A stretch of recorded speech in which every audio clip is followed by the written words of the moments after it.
En la primera entrevista después de su renuncia al cargo de prefecto de la Congregación para el Culto Divino y la Disciplina de los Sacramentos en el Vaticano, el cardenal Robert Sarah ha asegurado que nunca se ha opuesto al Papa Francisco. En entrevista publicada por el diario italiano Il Foglio este 10 de marzo, el purpurado africano ha dicho que siempre trató de ser un servidor leal, obediente y humilde de la verdad del Evangelio. Incluso cuando algunos periodistas continuamente repetían que eso no tenía sentido, el cardenal resaltó que nunca se ha opuesto al Papa.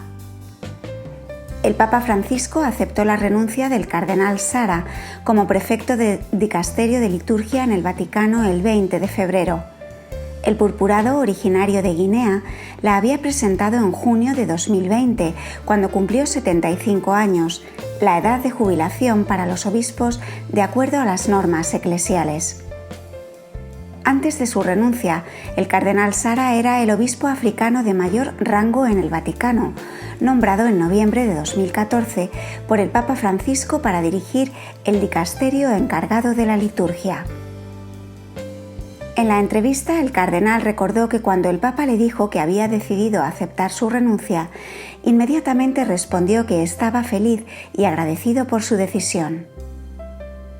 Soy feliz y me siento orgulloso de haber servido a 3 papas, San Juan Pablo II, Benedicto XVI y Francisco, en la curia romana por más de 20 años, dijo el cardenal.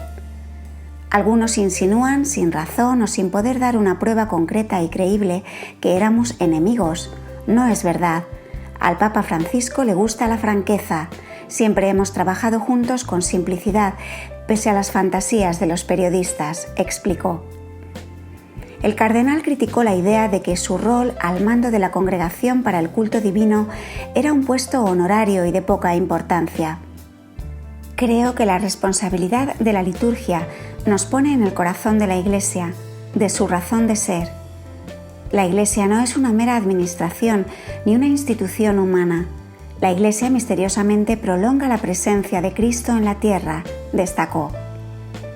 El purpurado recordó que el documento Sacrosanctum Concilium del Concilio Vaticano II afirma que la liturgia es una acción sagrada que sobrepasa las otras y la cumbre hacia la cual se dirige la actividad de la Iglesia, al tiempo que es la fuente de donde emana su poder.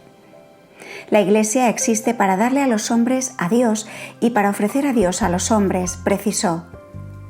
Este es precisamente el rol de la liturgia, adorar a Dios y comunicar la gracia divina a las almas. Cuando la liturgia se enferma, toda la Iglesia está en peligro porque su relación con Dios no solo debilita, sino que se pone en peligro. El cardenal recordó después un comentario de Benedicto XVI sobre la crisis de la Iglesia, cuando dijo que esta es esencialmente una crisis de la liturgia porque es una crisis de la relación con Dios. Si Dios no está al centro de la vida de la Iglesia, entonces está en peligro de muerte, dijo el cardenal. El prefecto emérito enfatizó que la liturgia se trata de Dios, no de la comunidad o del individuo. Esta realidad, indicó, se expresa bien cuando la liturgia se hace ad orientem, es decir, cuando el sacerdote celebra mirando al altar y no al pueblo. El cardenal también explicó por qué enseña que el silencio es importante en la liturgia. Cuando el hombre se queda en silencio, le deja un lugar a Dios. Por el contrario, cuando la liturgia se hace habladora, se olvida que la cruz es su centro y se organiza alrededor de un micrófono. El purpurado afirmó que estos temas son cruciales porque determinan el lugar que le damos a Dios y lamentó que se hayan convertido en algo ideológico. Las luchas de facciones en la Iglesia son un sufrimiento para él, continuó. Con mucha frecuencia actuamos como si todo fuera un asunto de política, poder, influencia y la injustificada imposición de una hermenéutica del Vaticano II que rompe totalmente y está irreversiblemente opuesta a la tradición. El cardenal dijo que es falso que se haya opuesto al Concilio Vaticano II porque él habla del sentido de lo sagrado en la liturgia. No creo que la lucha entre progresistas y conservadores tenga algún significado en la Iglesia. Estas categorías son políticas e ideológicas, y la Iglesia no es un campo de lucha política, afirmó. Lo único que cuenta es buscar a Dios cada vez más profundamente, encontrarlo y arrodillarse humildemente para adorarlo. En su opinión, es desafortunado que haya ideólogos que han puesto a la Iglesia del preconcilio en contra de la Iglesia del postconcilio. Para él, estas personas son divisores que están haciendo el trabajo del demonio. La Iglesia es una, sin rupturas, sin cambiar el curso, porque su fundador, Jesucristo, es el mismo ayer, hoy y siempre, remarcó. Ella va hacia Dios, ella nos dirige a Él. Desde la profesión de fe de San Pedro hasta el Papa Francisco, a través del Vaticano II, la Iglesia nos lleva a Cristo. Ahora que está retirado, el cardenal Sara quiere seguir trabajando y da gracias porque tiene más tiempo para rezar y leer. Seguiré escribiendo, hablando, viajando.